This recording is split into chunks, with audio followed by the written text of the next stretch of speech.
বুঝতে পেরেছেন তো? কিন্তু আরেকটা জিনিস এটা হচ্ছে কি আপনার যেন কোনো খারাপ অভ্যাস না থাকে, তম্বাকু বা স্টার বা গুটকা বা মদ সিগারেট, হ্যাঁ, আর বাইরে শারীরিক সম্বন্ধ রাখা। আর বাইরে শারীরিক সম্বন্ধ রাখার মানে অন্য মেয়েরা অন্য কোনো মহিলাদের সঙ্গে শোয়া। আপনি জানবেন না তার কি রোগ আছে, এটার থেকে আপনারও হতে পারে। এখন আপনি তম্বাকু স্টার গুটকা বা মদ খান, এটার থেকেও আপনার অনেক রোগ হতে পারে। এটা এমনই যেমন আপনি পয়সা দিয়ে রোগ নেন, আপনার রক্ত শিরাগুলো কম হয়ে যায় আর আপনার বিপি হয়ে যায়, আলসার হতে পারে আপনার মুখে বা পেটে, আপনার ক্যান্সারও হতে পারে বা হার্ট অ্যাটাকও হতে পারে, প্যারালিসিস হতে পারে বা লিভারের প্রবলেম হতে পারে। ঠিক এমনি এমনি প্রবলেম হবে, তার মানে লিভার খারাপ হয়ে যাবে আর সব রোগগুলো চলে আসবে। আপনি কি চান এগুলো আপনার হোক? কেন খারাপ অভ্যাস রাখেন? কোনো দরকার নেই, তাই না? আমি বলছি না কি শারীরিক সম্বন্ধ রাখা খারাপ, কিন্তু একটা সম্বন্ধ রাখা দরকার। তার মানে একটা লোকের জন্য একটা ভদ্রমহিলা। যখন আপনারা বাইরে যান তখন আমরা বলি নিরোধ ব্যবহার করবেন, এটা ব্যবহার না করা খুব খারাপ। এইটা 100% রক্ষা করে, বুঝতে পেরেছেন? বুঝতে পেরেছেন তো? কিন্তু কিছু লোক আপনাদেরকে বলেছে বোধহয় কি আপনি যদি শারীরিক সম্বন্ধ রাখেন আপনার শক্তিটাও কমে যায়। এটা কিন্তু সত্যি নয়, কিছুই হবে না আপনার। আমরা কি বলি, অনেক লোকের সঙ্গে শারীরিক সম্বন্ধ রাখবেন না, একজনকার সাথেই রাখবেন, এটা খুব নিরাপদ। বুঝতে পেরেছেন তো? ঠিক আছে তো? এই জিনিসগুলোই আপনাদেরকে আমি বলছি। আপনাকে এই খারাপ অভ্যাসগুলো ছেড়ে দিতে হবে। এই অভ্যাসগুলো ছাড়ে দেওয়ার পরেই আপনি একটা সুখময় জীবন ব্যতীত করতে পারবেন, আর আপনি আরও 40 বছর ভালো করে বেঁচে থাকতে পারবেন।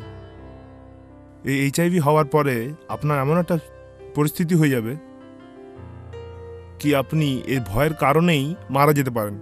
বুঝতে পারছেন তো? আপনি কি জানেন কি কখন আপনি মারা যাবেন? না স্যার, না। জানেন না? যদি মৃত্যু আসে তাহলে এইটার থেকে আপনাকে কেউ বাঁচাতে পারবে না, তাই না?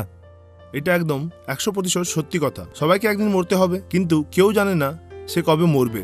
আর যখন এটা আসে তখন কেউ আপনাকে বাঁচাতে পারবে না। এইটা আমাদের হাতে নেই, কিন্তু আমাদের স্বাস্থ্যটা আমাদের হাতে আছে। কিন্তু এটাই ঠিক, তাই না? এইটা আমাদের হাতে আছে, তাই না? প্রতিদিন 3 বার করে খাবার খাওয়া, দিনে 2-3টে ডিম খাওয়া, প্রতিদিন ওয়াকিং করা, ভালো করে শোয়া, এগুলো সব আমাদের হাতেই আছে।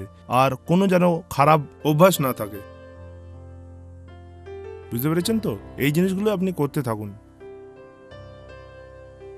এখন অনেক ওষুধপত্র চলে এসছে এই এইচআইভির জন্যে। আপনি যদি এই ওষুধপত্রগুলো ভালো করে নেন আর যদি ভালো ডক্টরকে দেখান তাহলে আপনি 90 বছর পর্যন্ত বেঁচে থাকবেন। বুঝতে পেরেছেন তো? আপনি 90 বছর পর্যন্ত বেঁচে থাকতে পারবেন। আপনার শরীর স্বাস্থ্য খুব ভালো থাকবে। এদিক ওদিকে যাওয়া ওষুধের জন্যে বা পেপারে অ্যাড পড়া, এমনি করে অনেক টাকা খরচ করে দেওয়া, এগুলোর জন্যই আপনার স্বাস্থ্যটা আরও খারাপ হয়ে যায়। আপনি ওষুধ ছাড়াও আপনার স্বাস্থ্যটা ভালো থাকতে পারে। বুঝতে পেরেছেন? ভাবুন এই সাদা রক্তের সেলগুলো আপনার শরীর থেকে কম হয়ে যায়, তখন আপনি এইচআইভির ট্যাবলেট নেবেন একটা ভালো ডাক্তারকে দেখিয়ে, যিনি এইচআইভির ব্যাপারে ভালো করে জানেন। বুঝতে পেরেছেন? ঠিক তাই না? আপনি এগুলো ছাড়াও খুব সুখময় থাকবেন। আপনি বুঝতে পেরেছেন তো? আপনাকে ডায়াবেটিস আর বিপির থেকে ভয় লাগে না, কিন্তু আপনারা এইচআইভির থেকে ভয় পান। কিন্তু ডায়াবেটিস বা হাইপারটেনশন বা বিপির জন্য আপনাকে জীবনভর ওষুধ নিতে হবে। এই রোগগুলো কিন্তু ভয়ের মতন। বুঝতে পেরেছেন তো?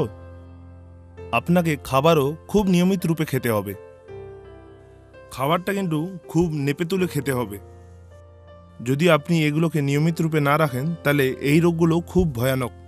আপনার হার্ট অ্যাটাক আসতে পারে, হ্যাঁ, প্যারালিসিস হতে পারে, বা চোখ খারাপ হয়ে যেতে পারে, কিডনি খারাপ হয়ে যেতে পারে। আপনার যদি গ্যাংগ্রিন হয়ে যায় তাহলে আপনার হাত পা কেটে দিতে হবে, আপনি কোমাতে চলে যাবেন আর আপনি মরে যাবেন। এটা ছাড়াও অনেক নানা রকমের ভয়ানক রোগ আছে, কিন্তু এগুলোর থেকে আপনারা কেউ ভয় খান না। কিন্তু এইচআইভি বলার পরেই আপনার ভয় খেয়ে যান। আর এইটার থেকে আপনাদেরকে ভয় খাবার কোনো দরকার নেই। আপনি দেখতে পাচ্ছেন কি এইচআইভিটাকে কত নিয়মিত রূপে আমরা নিয়ন্ত্রণ করতে পারি। বুঝতে পেরেছেন? এইটা একটা রাক্ষস নয়, এটা একটা ইঁদুর, তাই না? এই জিনিসগুলো মাথার থেকে বার করে একটা ভালো নিয়মিত জীবন ব্যতীত করুন।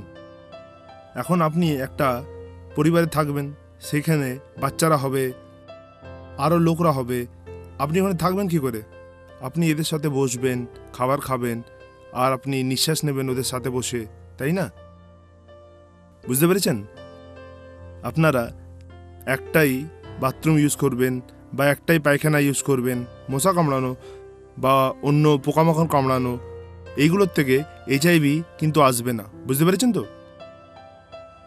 এইটা এমনি করে কখনো আসবে না। এটা তখনই আসবে যখন আপনার রক্তটা ওদের রক্তের সঙ্গে মিলে যাবে। আপনার পরিবারে আপনার রক্তটা কারো অন্যর সঙ্গে মিলে যায় কি? মিলবে না, তাই না? যখন বর আর বউ শারীরিক সম্বন্ধ রাখে তখন রক্তটা মিলে যায়। ভাবুন, বরের এইচআইভি আছে কিন্তু বউয়ের এইচআইভি নেই। যদি একজনকে এইচআইভি থাকে আর অন্যজনকে না থাকে, তখন নিরোধ ব্যবহার করাই সবের থেকে ভালো। আপনি নিরোধের ব্যাপারে জানেন? এটাকে আমরা কন্ডম বলি। রক্তটা না মেলার জন্যে আমরা এই জিনিসটা ব্যবহার করি। বুঝতে পেরেছেন তো? ভাবুন, একটু রক্ত আপনার চামড়াতে পড়ে গেছে, তাইলে এই জিনিসটা ওকে শরীরের মধ্যে ঢুকতে দেবে না। আরেকটা কি হচ্ছে কি, যদি আপনি সাবান জলে হাত ধোন তাহলে এইচআইভি ভাইরাসটা সব মরে যাবে। যদি এটা কোথাও পড়ে যায়, সাবান জলে ধুয়ে নিন, তাহলেও এটা মরে যাবে। বুঝতে পেরেছেন তো? এখন আপনারা মহিলারা একটা মেনস্ট্রুয়েশন পিরিয়ড প্রতি মাসে হয় আপনাদের, তাই না?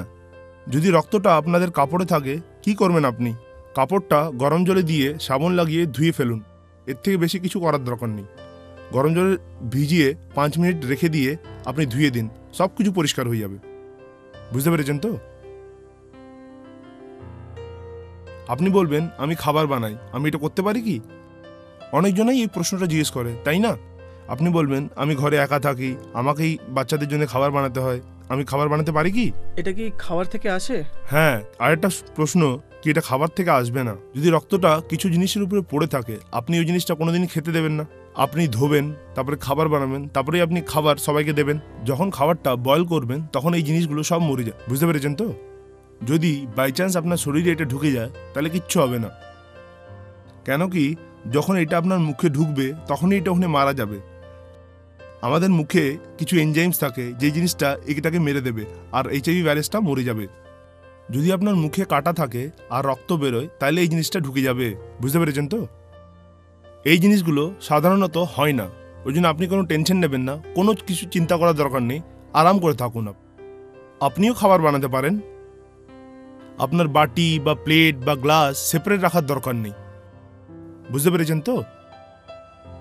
1 বছরের মধ্যে জ্বর বা সর্দি কাশি বা মাথা ব্যথা হবে আর আপনি ভাববেন আপনার এইচআইভি হয়ে গেছে। এইটা সবাইকারই হয়। এইটার জন্যে আপনি ডাক্তারকে দেখান, উনিও আপনাকে ওষুধ দিয়ে দেবে। বুঝতে পেরেছেন তো? আরেকটা জিনিস এটা হচ্ছে কি, আপনি বেশিরভাগ ট্যাবলেট বা ক্যাপসুল এইগুলো নেওয়ারই প্রয়ত্ন করবেন। যদি আপনাকে সিরিঞ্জি ব্যবহার করতে হয় তাহলে আপনি জানেন কি এখন বাজারে অনেক টাইপের এই ডিসপোজেবল সিরিঞ্জ চলে এসছে আর এটা খুবই নিরাপদ, তাই না? আর আপনি কিছু জিজ্ঞেস করতে চাইছেন কি এই এইচআইভি ভাইরাসের ব্যাপারে? আপনাকে কেমন লাগে যখন আপনি জেনে গেছেন কি এইচআইভি আসার পরেও আপনি একটা সুখী জীবন ব্যতীত করতে পারেন? ঠিক আছে, আপনার কোনো যদি প্রশ্ন থাকে তাহলে জিজ্ঞেস করুন আমাকে। না স্যার, আর তো কিছু নেই। একটা জিনিস আপনি মনে রাখুন কি, এইচআইভি হওয়ার পরে কোনো ভয় নেই। কেন কি, আজকাল অনেক ওষুধপত্র চলে এসছে, ওই জন্য কিছু ভয় খাওয়ার দরকার নেই। আপনি আরাম করে থাকতে পারেন, ওষুধ ছাড়াও আপনি আরাম করে থাকতে পারেন। এবারে এই জিনিসগুলো আপনি মাথার থেকে সব বার করে দিন। বুঝতে পেরেছেন তো? আপনি যদি পৌষ্টিক ভোজন খান, ভালো করে শোন, ভালো করে ব্যায়াম করেন, তাহলে আপনি 30 থেকে 40 বছর একটা সুখময় জীবন ব্যতীত করবেন। ঠিক আছে? নমস্কার।